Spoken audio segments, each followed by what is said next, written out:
Happy Wednesday, this is Dawn Connors. Interest rates are on the move and they're on the rise. So with that being said, it is important to get your interest rate locked in as quickly as possible. Most lenders will not let you lock an interest rate based on a pre-qualification or pre-approval.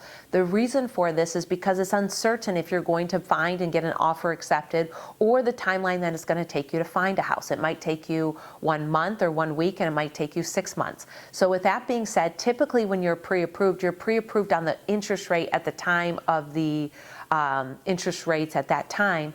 But as interest rates move and continue to move up, you could have less approval as you wait, or a higher interest rate making your payment higher. So it's important to know that typically your interest rate is floating until you have an accepted purchase agreement and you've talked to your lender about getting your rate locked in. So it's not just the getting an offer accepted and then your interest rate's locked. You actually want to have a conversation with your loan officer. So it looks like this. You get your purchase agreement, you get your offer accepted, and on that purchase agreement it'll say when your anticipated closing date is. What is the date that your contract is, that the buyers and the sellers as a group are looking forward to the closing date. So based on that closing date, then you want your lender to lock in the interest rate to cover that contract. So typically interest rates are locked for 30 to 45 days, and typically a purchase agreement contract is written so that you close within 30 to 45 days.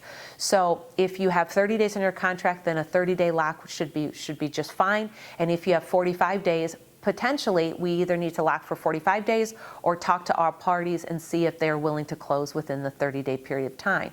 Because what happens if you lock in your interest rate for 30 days and nobody's ready to close and your rate comes to an expiration?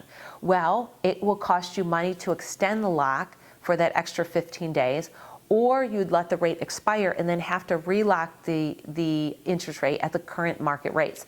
And if interest rates are going up, then most likely when the rate expires, that interest rate, relocking it, will be a higher interest rate. So it's extremely important that you make sure that you're covered on your lock time. So first thing is, get yourself pre-approved, get your offer accepted, make sure you have your selected loan officer, and so that when you have your purchase agreement offer accepted, that day you should be considering locking your interest rate. In the past, I usually would wait till a person went through their home inspection and through the appraisal to make sure that the house was appraised and to make sure that the inspection went well.